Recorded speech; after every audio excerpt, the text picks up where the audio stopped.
Blog Talk Radio. Welcome to Last First Date Radio, featuring interviews with experts in dating, relating, and mating in midlife. And now, here's your host, Sandy Weiner. Well, hello, everybody, and welcome to Last First Date Radio. This is Sandy Weiner, and I am the founder of LastFirstDate.com.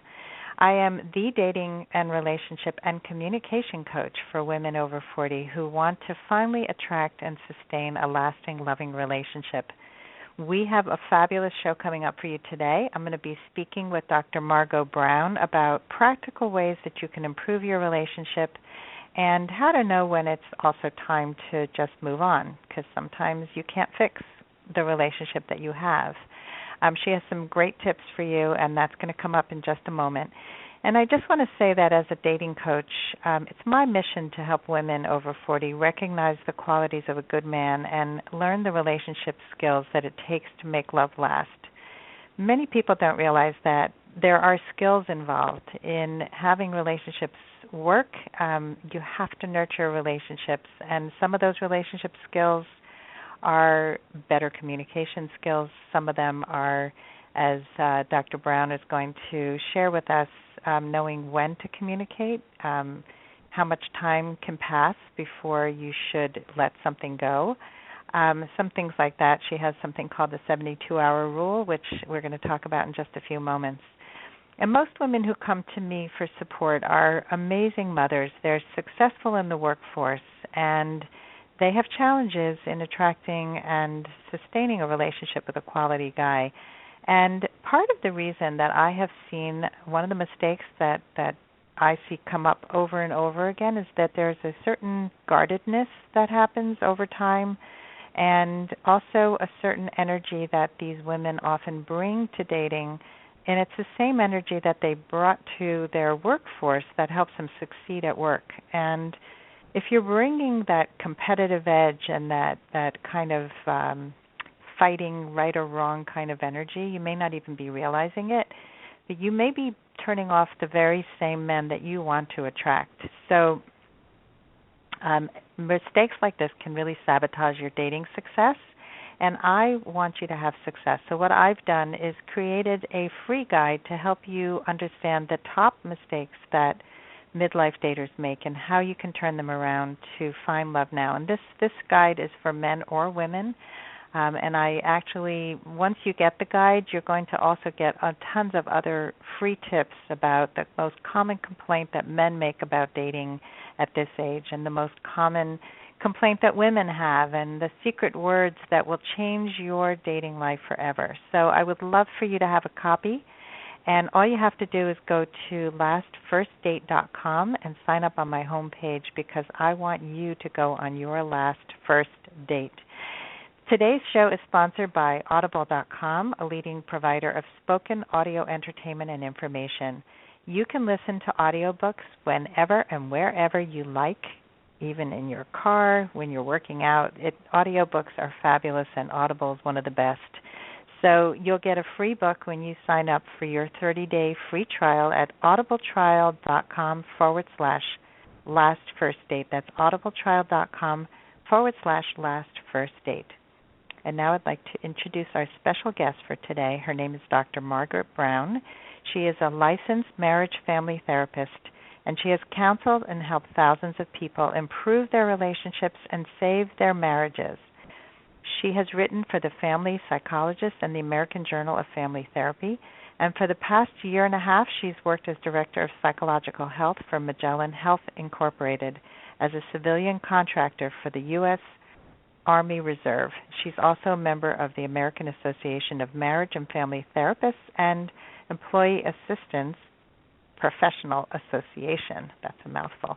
And so without further ado, I'd like to welcome Dr. Brown to the show. Welcome. Well, thank you. Excuse my voice. Thank you very much, Sandy. This is really a great honor, and I love your show, and I love the topics, and your listeners are just as interested in listening to you as I am. And you brought up some very important concepts. Yeah, you talked about right versus wrong and competitiveness. Those are so important. I view that as barriers, and my goal is to give people tools that they can break down the barriers and feel connected, because it's really about intimacy. And I always say, intimacy begins with self. I know that sounds very clinical, but really it's getting in touch with your own thoughts, your own feelings, your own needs, your own wants.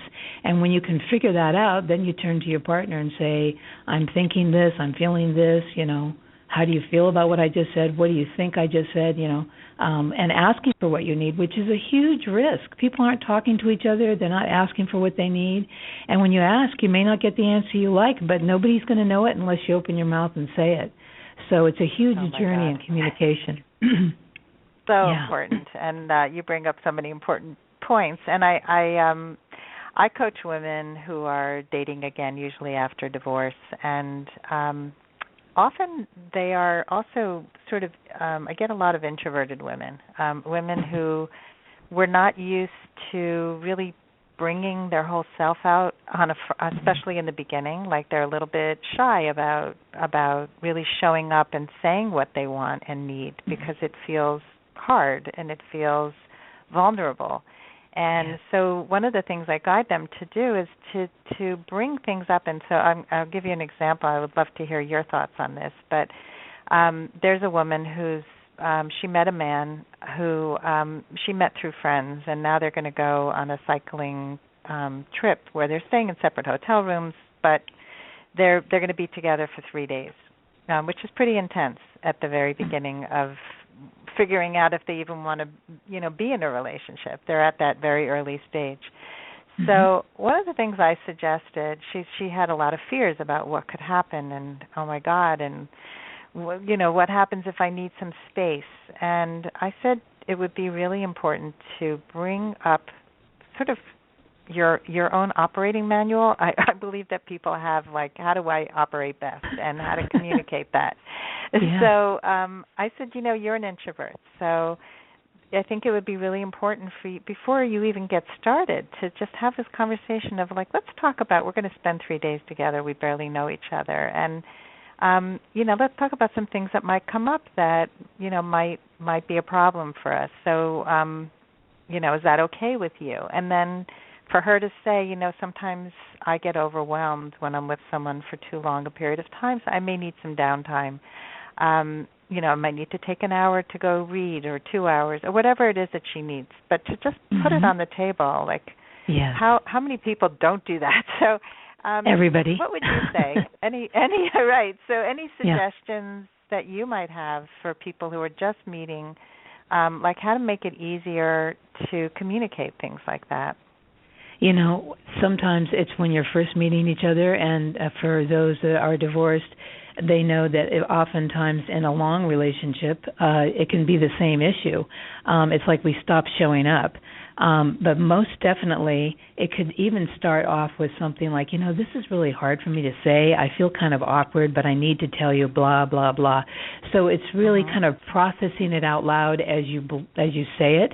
And sometimes in therapy, I'd have a couple, and he'd say, well, and I'd say, just blurt it out. He goes, I'm afraid I'm going to say it wrong. I say, you know what, say it however it comes out, and I'll coach you we'll fix it up later. But she needs to hear it. She deserves to hear it. What is your truth? And so it's really a journey in finding that voice. And most importantly, what you're really speaking to, from my perspective, is trust. Trusting yourself.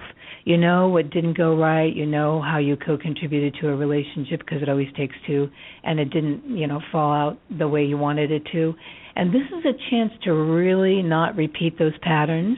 And certainly, if you're introverted, you're going to continue to be introverted. But it's about learning these tools, as you're discussing, little tiny adjustments to being introverted. You could even say, I'm really kind of introverted, and this is going to be a big deal for me, and I thought maybe we should talk before we go on this trip.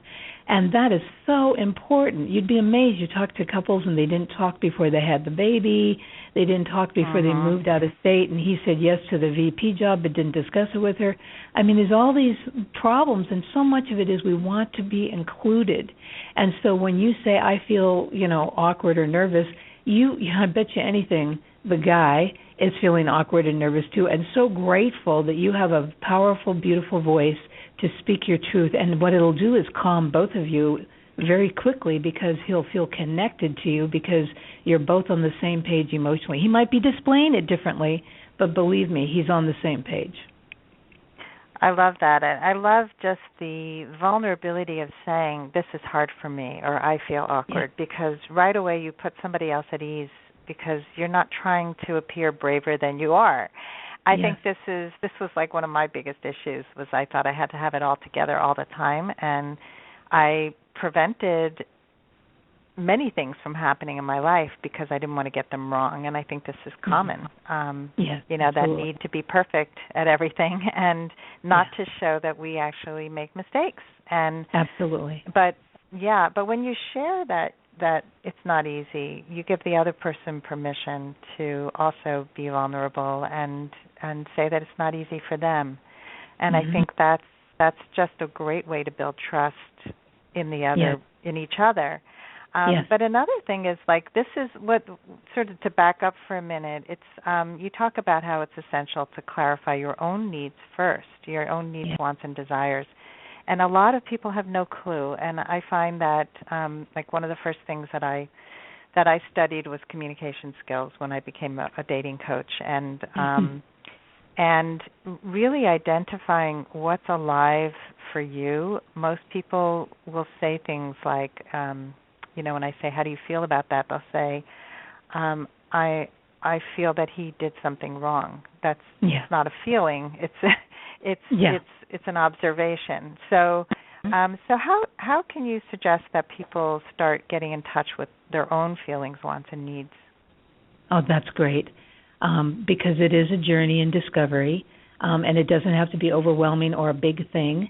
It could be 5 minutes a day. It could be sitting on the couch like I did many decades ago and saying, if I'm going to talk to people, I better walk the talk, and sitting there for 20 minutes in silence and just trying to identify what were my thoughts, what's chattering between my ears. How am I feeling today? Am I hungry? Am I tired? Is my knee hurting?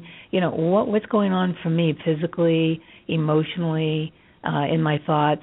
And really, then once you get familiar with kind of doing this, it just could be a few minutes a day. It could be a walk around the park by yourself, listening to, how you're processing something. It could be sitting quietly somewhere and doing it. But ultimately, then it's about identifying, what your values are. And again, these are big ticket items, but probably pretty easily identifiable. It's do you believe in education? Do you love to travel? Do you like to socialize, or are you introverted? You like selectively social. You like to pick and choose, and mostly you like to be alone and kind of re-engineer yourself, re-energize yourself, and then reach out.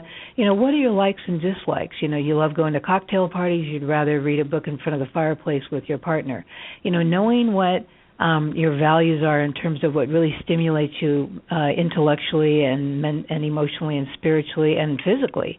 Really understanding that part of yourself, and it doesn't have to be all in 5 minutes, but learning to be quiet and learning to listen to yourself. I know we hear this a lot, but what does that mean? It just means be quiet and listen for 5 minutes. And maybe in a couple of weeks you'll be listening for 10 minutes, or maybe you'll be taking a walk for 20. And when you start understanding, if I had one thing to change from that marriage, what I'd really like is not about the person you choose, maybe, but what would you change about yourself? I'd tell him that I really do like this, and I'm going to stick to doing that because it's really, really important to me. Or I've always wanted to take art lessons, and I was disappointed that I didn't pursue that. Whatever. It's kind of like being your own best friend and then communicating that to your partner. Believe me, it's the best thing you could do because you're doing it for yourself, which is not selfishness. That's self-filling. It actually helps your partner understand more about who you are and where you're coming from. And you're modeling for them that, hey, this is me, a woman, and I'm showing up. So pay attention. And believe me, I'm not trying to be drastic, but if it was a friend, or it's a boyfriend or a lover or whatever, if they're not willing to negotiate with you on things that you like or to give you that respect, maybe that's very telling in itself. Maybe this is a huge lesson for you as to, is this someone you want to choose to be in your life? Yeah, I love that. that clarity that you just described, because it is so important to be your own best friend, to love yourself first, and this is the tenet upon which I think relationships need to be built. That you come from that place of self-love and self-care, and like you said, you model it. And I can tell you that just as a person who really lost myself in my marriage, that my whole process of rebuilding had to start with me, and my kids showed me so much more respect after my divorce because I had clear boundaries, because I took care of myself, because I showed them that I could build a business from nothing into something. These are all ways that we model for the people around us, that we care about ourselves so that they can care for themselves. And I think that's the piece that people don't realize, that it's actually a very positive thing for everybody. Well said. Uncomfortable for people that don't set boundaries, but what you just described is actually very healing. Very healing. I mean, think of your children. Think of they're saying, "There's my strong, powerful mother. You know, she really stepped up, and I'll never forget how she took care of us, and there was more joy in all of our lives." And, you know, it was really a good thing. It was a win-win positive. I still love my dad. I still see my dad, but, wow, my mother is like this blossoming person in my life, and I so respect her as well as love her. It's a really great story. Thank you for sharing that. Oh, thank you.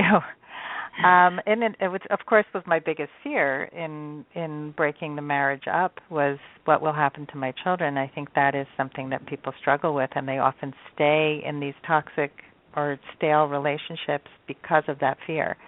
And so, you know, my story illustrates that when you take care of your needs and you find your voice and you find who you are, you're actually showing your children how to be better people, and the results will usually be a tenfold better than they were when you were in a bad marriage, because in a bad marriage you're modeling something that you don't want them to emulate. So so let's talk about the 72-hour rule. I found that to be really interesting, and why is it so important in a relationship? Thank you so much. It's actually a two-pronged approach and a tool that I created for couples over a decade and a half ago, and it's called the 72-hour rule because, you know, we're all going to have arguments and discussions, but it's learning how to do that as well as making it more efficient. And it's the two-pronged approach is language and time. So the first part is language and the context of here and now. So I'd get a couple and he'd turn to her in kind of a very parental way and say, not kind of, very much so, "If I've told you once, I've told you 19,000 times." And I'd say, "Stop." You know, first of all, it's very parental the way you're speaking to her. She's your partner, not your kid. And number two, you're referring to 19,000 other times. That does not matter. Bring it back to what's happening right now on the couch. Turn to each other and tell her what you're thinking and feeling now. And it took a minute, but he finally got it. And the reason that's potent is because when you bring it right into this moment, and I tell you, I'm thinking this and I'm feeling this, oh my gosh, that's that vulnerability you spoke about. I'm opening myself to my partner and describing my inner workings, so to speak, of what's going on inside me about us. And that's intimacy. And the second part is that time. It's literally 72 hours. And I had one television program say, "So you're saying that after an affair, you know, get over it in 72 hours?" And it's like, well, no, I really didn't say that. You know, the goal is if 72 hours ago, whatever that might be, I don't even know what today is, Tuesday, well, I'm on the West Coast, so it's noon.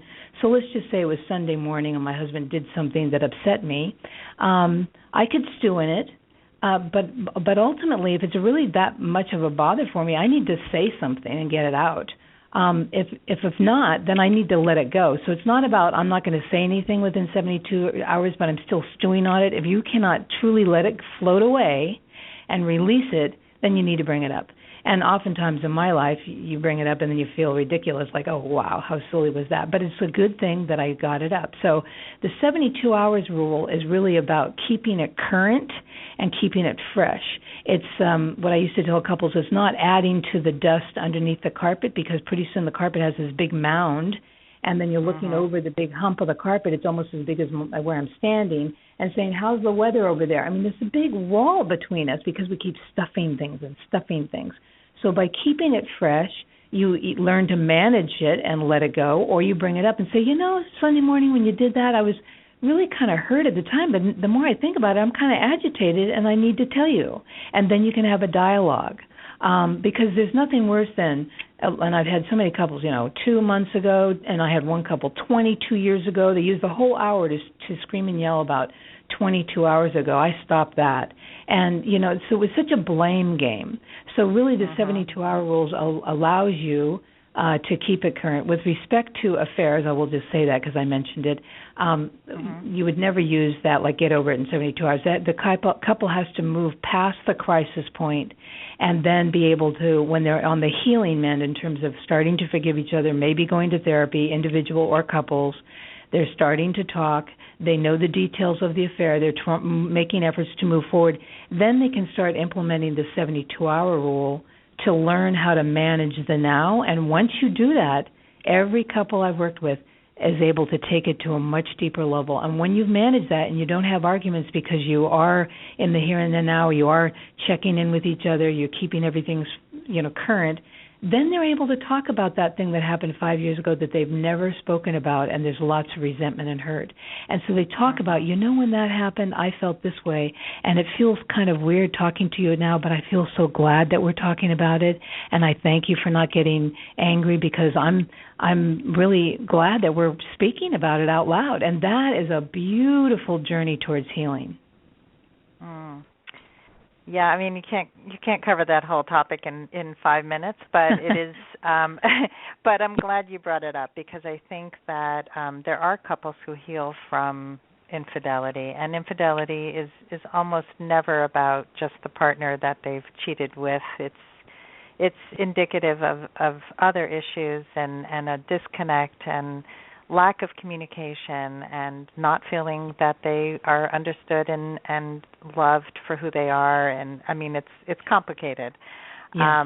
And it's about a lack of trust, a loss of trust, and a breach of trust. And you have to heal that. So I think, learning to let go of holding on and not forgiving, it's toxic for anybody, whether or not you move on from the relationship. But when you can't let go, and I recently had a guest on who talked about how her aunt never ever forgave her ex-husband. To her dying day, she was in her 90s, and she got divorced, I think, in her 30s or something, and she said, I am never going to forgive him, and I'm going to take it with me to my dying day. Well, that killed her.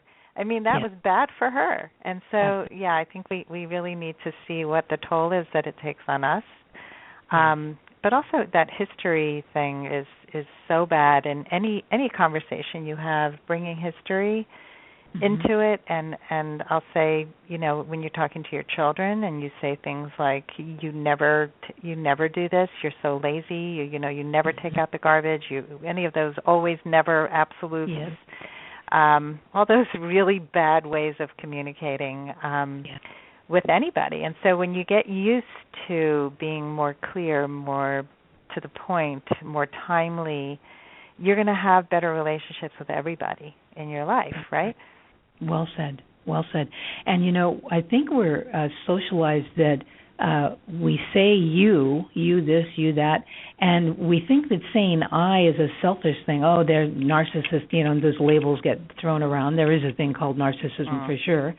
But long story short, I always used to put a big circle on a piece of paper and put a big X through it, or have the clients do that, and say, don't start your sentences with you, because it's very blaming. In fact, I had a colleague, she says that she taught her couples that when they started saying you, the argument had already begun. And I totally agree with that.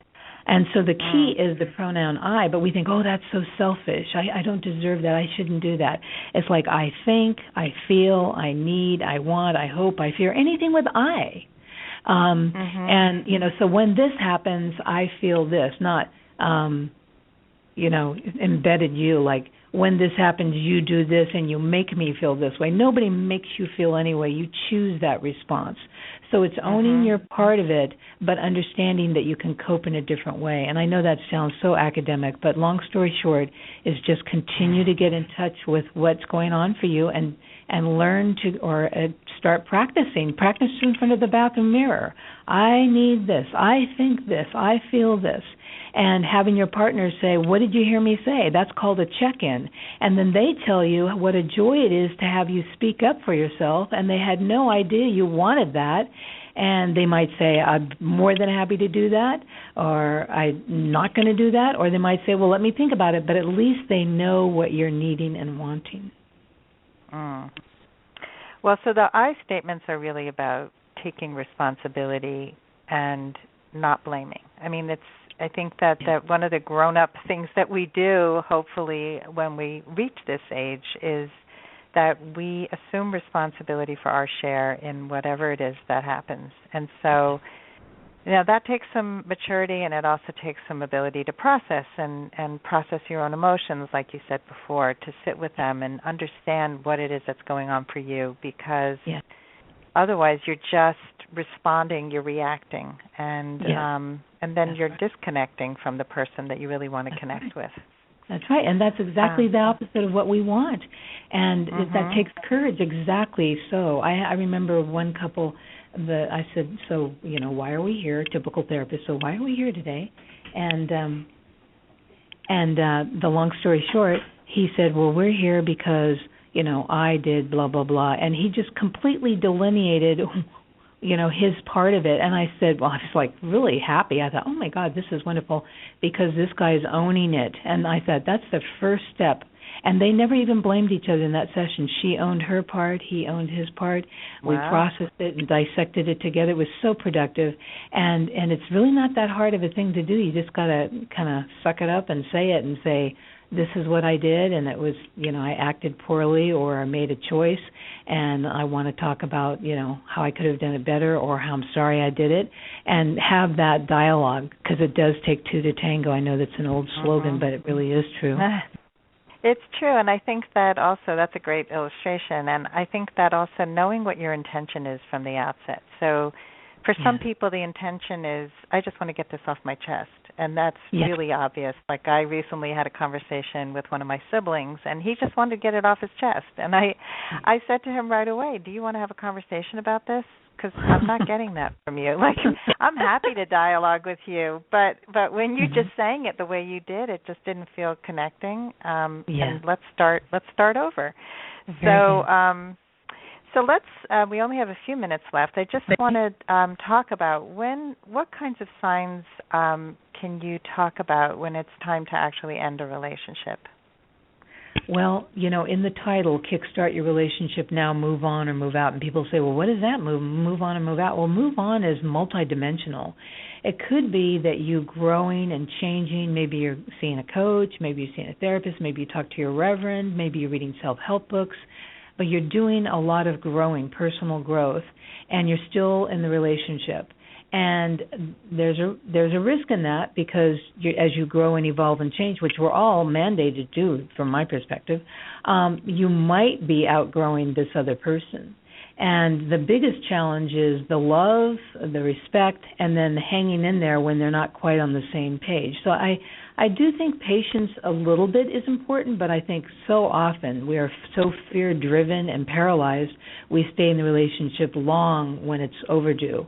So to answer your question clearly, I would say moving on can be within yourself, and you might consciously make the choice, you know what, I'm still going to stay in this relationship, and that's a conscious choice even though you have moved on, and hopefully you're developing other things that bring you joy. You go out to lunch with your girlfriends, you take a class at night, or whatever.